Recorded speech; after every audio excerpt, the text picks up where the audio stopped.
Hey guys, and welcome back to my Pandya One Promise Minor into Pandya Empire campaign. You see, we are already a number 2 great power, and we are already actually an empire.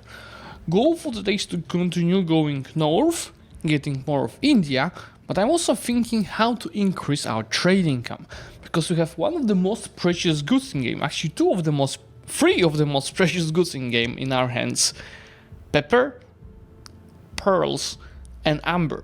Obviously now I'm sending it mostly to the Middle East, which then sells it to Europe. I'm earning a lot of money on that, but I can promise you they earn so much more by selling it in Europe.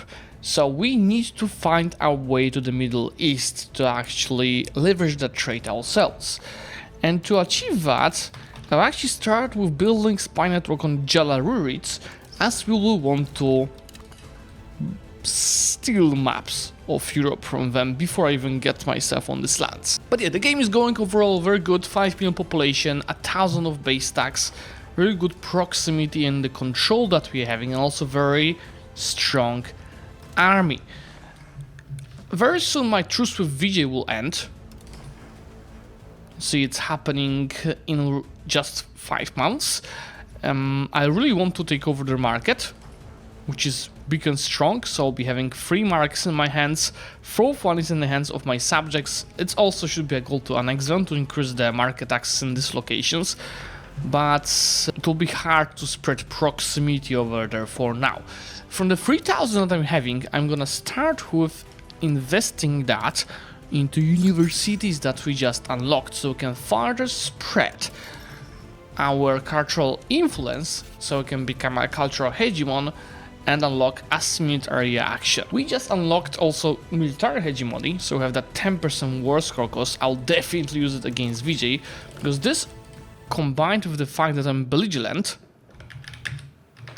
you see, means we have 16.5% war score cost. Obviously, besides the improvement of our literacy growth, migration, promotion speeds, institution growth, it's also a bit of demand, especially on paper and books.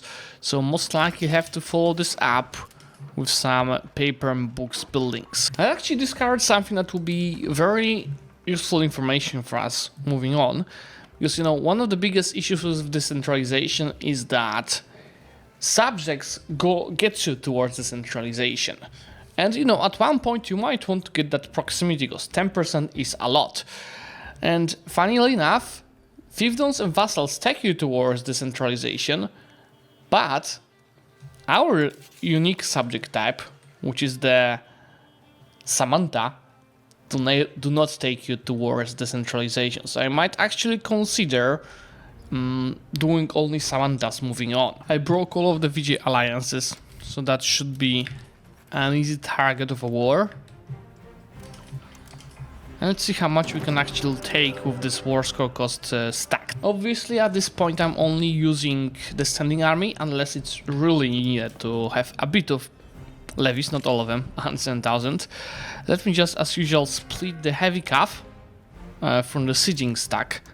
So one of the stacks will be focusing on battles, that's the heavy cav, while the other one will be focused on sieging. It seemed like an impossible battle, you know, fighting outnumbered like, what, 8-1? But with all the morale damage I'm doing, I might be actually winning that battle, because, yeah, they're losing the flanks, and they're not fast enough to reinforce from the reserves to actual battlefields. But I was about to say I'm losing morale, but Vivon. This is actually hilarious and shouldn't happen, but it's an Iron Man game. Printing press spawned in Madurai. It's because of my level of literacy, it's not that high. Like, I mean, Europeans, are they fucked or are they gonna get it anyway? I almost forgot that. Remember from my last video, I was lacking horses. And I do have horses, but it's a city. And I'm actually just have so much more out of this location if I turn it into a rural settlement. The proximity is shitty, so I'll definitely have I could get 5% more, so it's actually not that much. The control is not gonna be as high. I think it was 45% before, but still the additional level of the RGO, this should be more worth it. I'm just not sure if I can.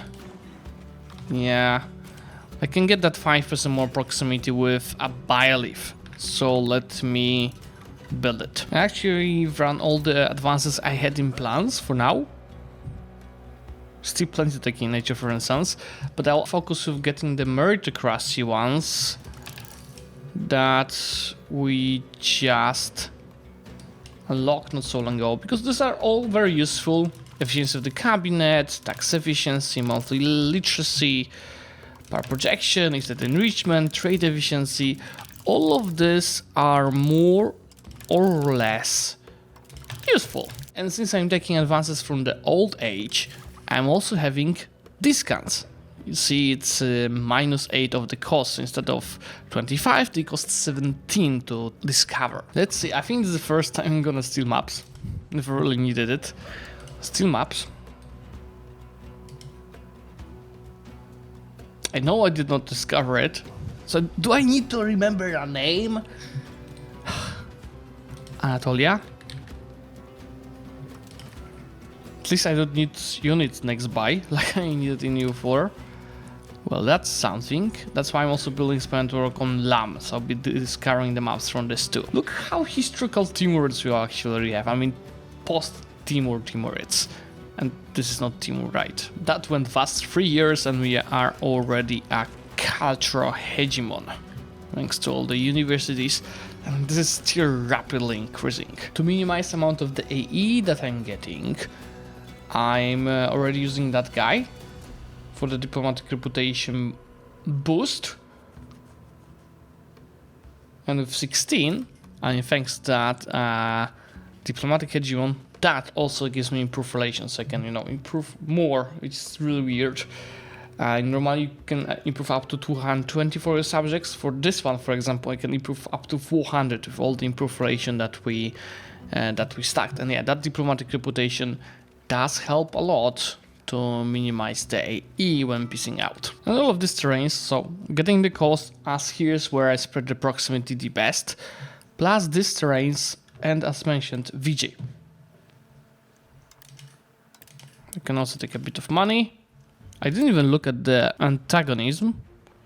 This is totally fine, but I definitely have to improve relations with the northern guys.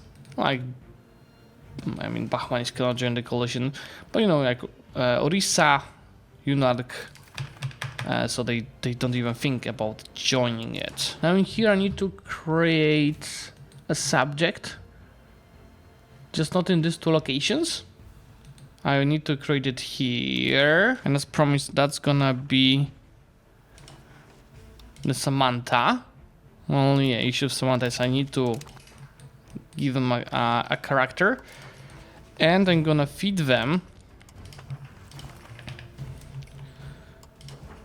this and this, keeping Vijay for myself, because this way I also own the market. As you see, it probably needs a month to update. And the locations here up north, I can just store them myself. I can integrate them myself with all these cabinet members that we having. It's just 3 provinces to handle. To further increase the control in that location of horses, I'm gonna send my whole army here. As you see, it has double impact on the max control. One from friendly armies, 1.6%, another one from friendly armies in a province. A lower modifier, but still 0.3%. Next parliament is immediately used to attack Mansouri, just before the truce with these guys, and so I can keep these two outside of the coalition. And these guys, on the other hand, will be... What? They reallied Vijay, reallied Orissa. That's gonna be a big war, but I can actually shorten my truce with Vijay. So it's not that bad of a news. And Vijay is like dead. But yeah, I might need to use at least one stack of levies. Let me prepare these guys first. Oh, they think they can win with my standing army. Well, they're sending 100,000, so I'm not surprised they think. So let's see if I can reinforce it on time by being so outnumbered.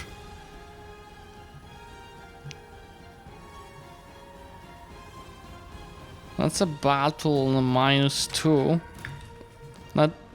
Might not be the best idea to reinforce. That's already running away. And remember when I told you that my heir is a prodigy, that's the guy. 79, 92, 71. We want our ruler to die for sure. It's good to have money because, you know, after a bit more than a year passes, in our case 2 years, you can just separate peace the allies for a bit of money without need of spending time on sieging them down. For the next wars, I'll definitely need another manpower stack. I think it's fine looking at our, you know, manpower. The siege one, because sieges need to be much faster. Not gonna lie, every single semi-big war in India is now at least 200,000 losses that are happening. But at least with the spread of maritime presence, over here I'm already spreading the proximity via navy, but you see it is not super efficient. Wait, stealing maps actually gives antagonism? I'm around 50 with all these guys. Well, how about we pause stealing maps for a while with all the advances in meritocracy done? Let's actually go start going towards the culture. Power projection helps to integrate stuff faster, but yeah, let's overall look at what I'm missing in Age of Renaissance. Is there anything that is really needed? Chancery is of use, Rise of the Nobility is of use, this might be helpful. Diplo range to steal maps. Oh yes, rack paper, forgot about it. Also bureaucracy, counting house, religious work accessibility, food production, trade capacity. This is only the military ones, by the way. Institution growth. I don't really need the... Actually, heathen tolerance is gonna be of use. But yeah, only this 20 more advances and we'll be done with Renaissance. Steadily improving. The issue is some nations in the Middle East would be able to join the coalition, but not sure if they see my capital. So if they don't, they can't join, but yeah, let's see. I definitely need to make sure to attack Vijay as soon as our truce ends in a few months already. But yeah, here I will release new subjects. One of the important cultures I'll have to accept is Konadiga. I don't really have many lands from them now, but since we have views of each other's culture very high, it's only costing 0.15 of the culture's capacity to accept them. Let's do that to see how much of capacity I have. Konkani will be also important. It also costs not so much, so let's take it. And so is Telugu. Well, he anyway died not so far later, which is amazing news again. With our heir, I could have a better trade, but still amazing stats. Should definitely help. Many stuff, including our proximity spread. So from Vijay taking all of this, most importantly the coastline locations for my proximity spread. And AE-wise, I am not worried, because if even the guys in the middle of India that would be having enough of antagonism, I just improve relations with them, so it does not matter. One of you in the comments of the previous video was asking me, Zlewikk, do you even build roads? Oh yeah, I got them too. They are everywhere where they are worth it. Like, depending of course which path is the closest. I'm either using a direct path to my capital, like here, or I use my maritime presence to get to the port, and then from the port to the location I've got the road. Also the locations that I'm owning for myself, as you see, plenty of them are spreading proximity via maritime, like everything here, plus obviously the stuff that is close by. And I'm obviously playing full-time subjects gameplay. We've got 25 of them. Where is it? These are the Samantas, these are the improved Samantas, these are the most improved Samantas, and some fiefdoms. You know, since this patch is so much about the subjects meta, I don't really have to care that much about coring. I'm in coring a bit myself, but most of this stuff is just simply done by my subjects, which I'll be steadily integrating, especially with the new road being unlocked in this age. But for now, let me go ahead and declare on Orissa, since they have no allies, and that's plenty of new subjects incoming. One of the issues that I'm having currently is that I've lost a military hegemon. Imagine that! Goddamn Bohemia have more than us, but I'm gonna do what I promised. Build a second stack for the sieges. I need that war score cost. And I think the only nation that still can pose me any challenge in the region is Delhi, with their 136,000 of levies, but me having already 20,000 of a standing army, I'm not afraid of anyone. Well, maybe Wu that has 400,000 armies. Orissa, yes, very sad. They're down to 400 people. And this is a tradition.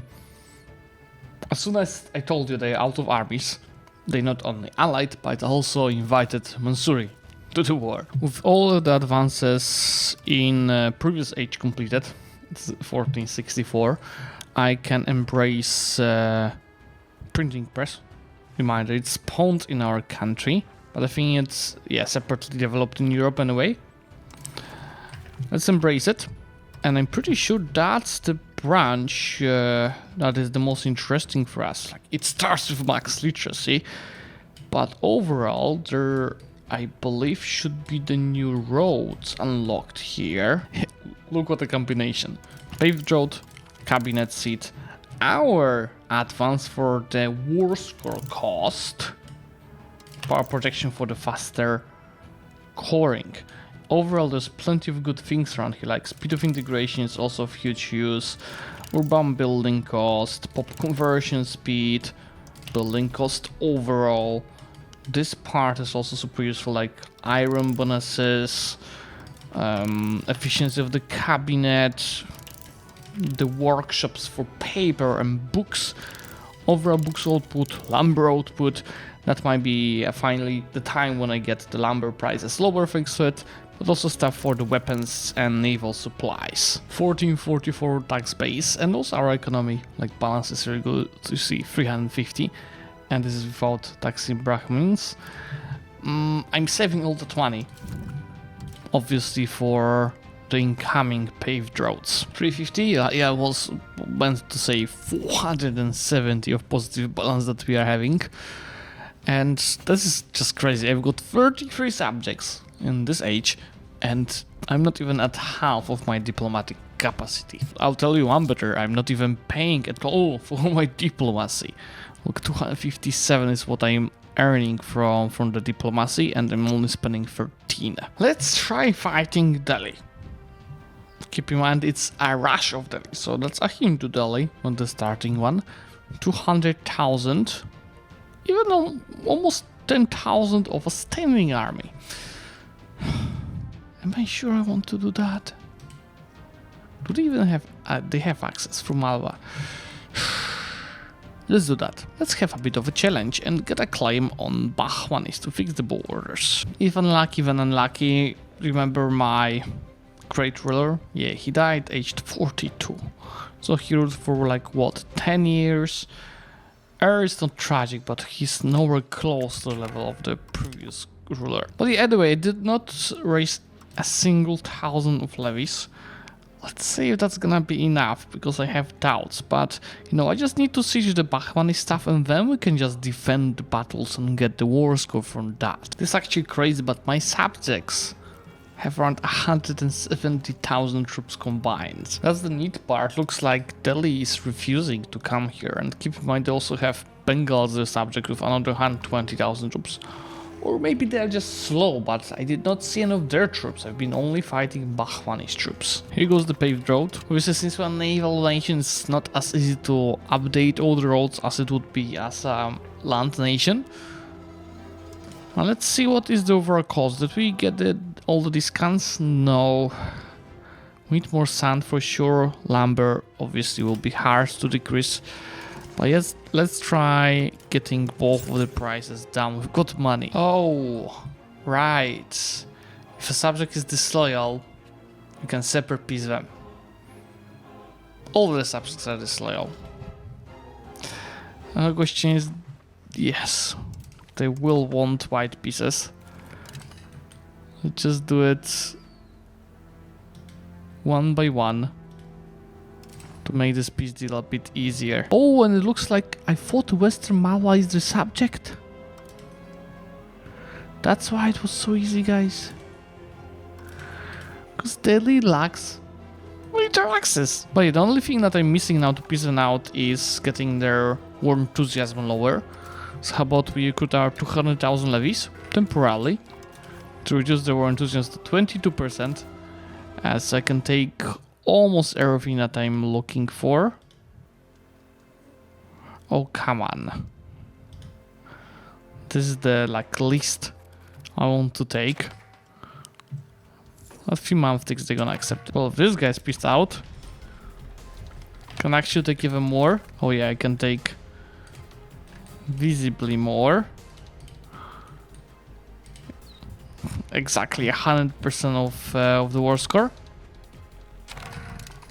Look, iron, this board is just perfect. With that 5% war score cost, we stacked 21.5% once I regained my military hegemon. I didn't even notice I've lost it. Yeah, it's just... Bohemia has the new unit types, which I'm far from unlocking, but we might need to do that for that war score cost. And you know, if I was a land nation, I would just go here and click to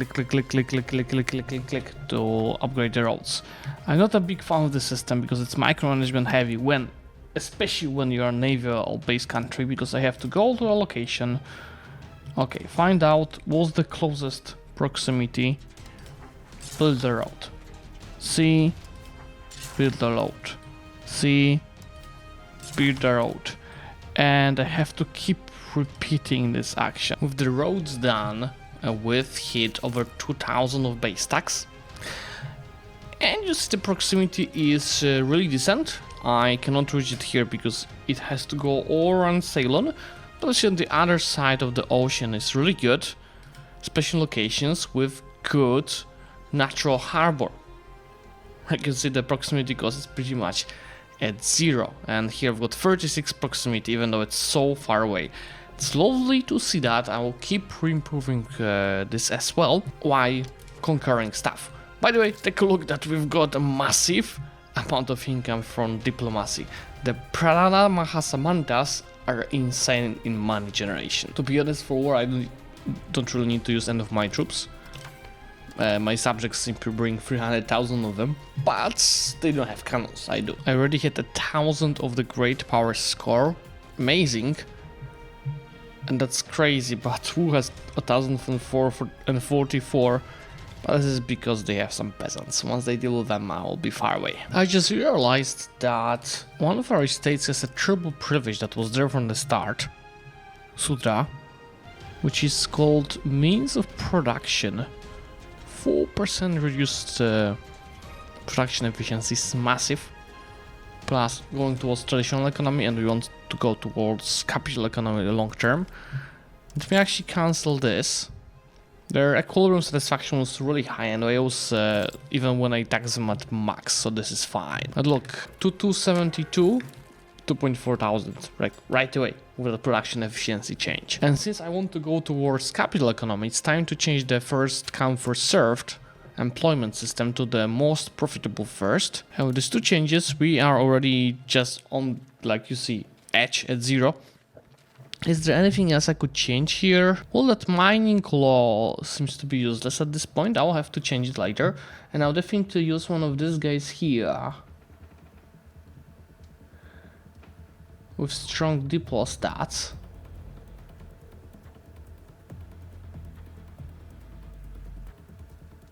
Or maybe just this guy for now, to change the associated value towards capital economy. It's gonna take ages.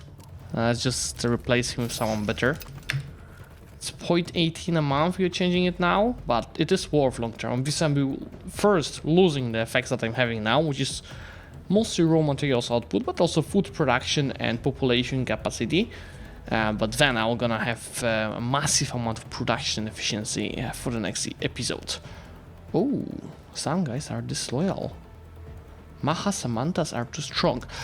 But I think each of the Samantha types is calculated separately. Like Maha Samantha is 36, Samantas is, you see, at 0, and Maha Samantha blah blah blah is at 0.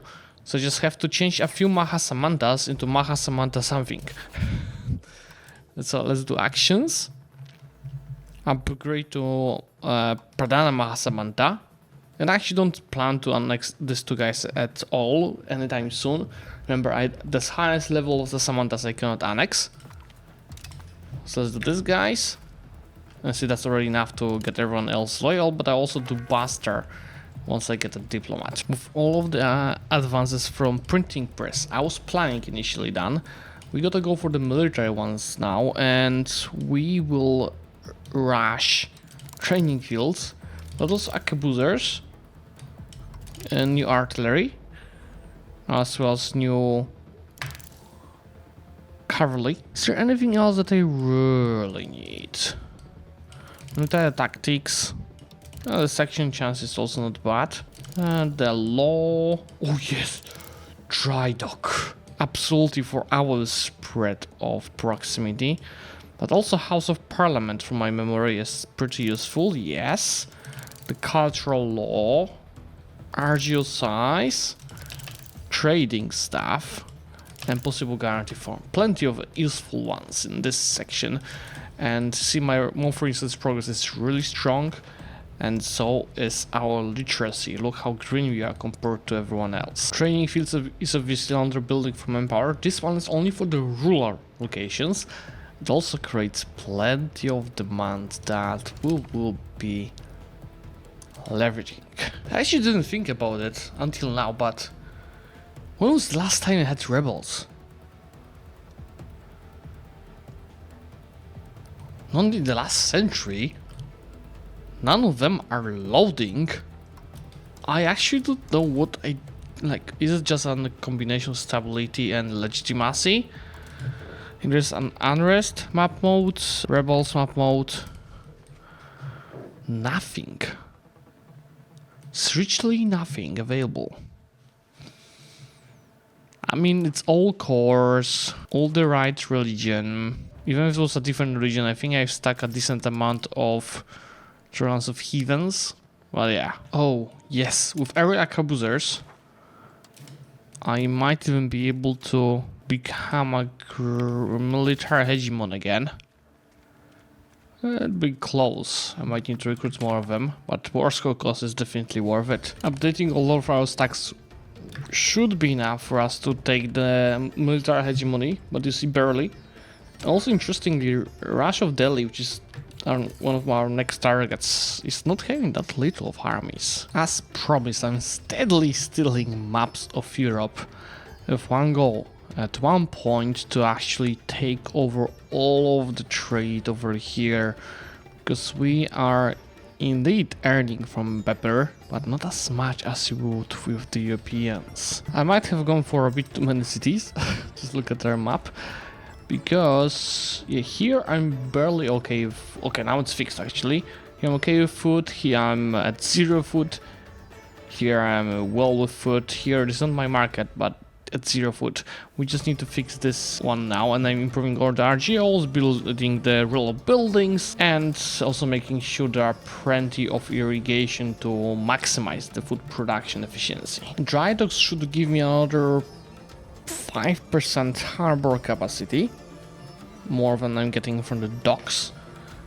And why is this important? Look, when I go for any proximity, let's say it's over here. So this one is having 62 of proximity.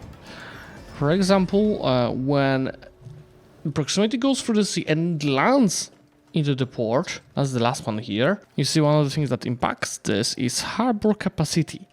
And each percentage of the harbor capacity impacts this number. And since I have very high percentage already, like what is like 82%, and difference from 82 to 87 is pretty massive for the final proximity over here. Anyway, here's what I'm gonna finish. It's 1511 already. Look how much we've conquered. We are very far away from forming Bharat, in case you're wondering, but that's because a lot of our lands are in the hands of the subjects, and it's not really worth it for Bharat until we at least hit Age of Absolutism, so 2 ages from now, so we unlock all the proximity costs it allows to get a road. If you'd like me to continue this campaign, let me know by liking. Obviously, I see the views are not great on this campaign, so maybe you just would like for me to play something else. If you think so, let me know what, because so far I'm enjoying this campaign. Just look at this. We have 2.7 thousand of base tax, great power scores 1.1 thousand. We've got okay proximity and control. I'm very proud of it. I think it's a pretty good campaign so far. And for today, thanks for watching, and I'm gonna see you soon. Bye.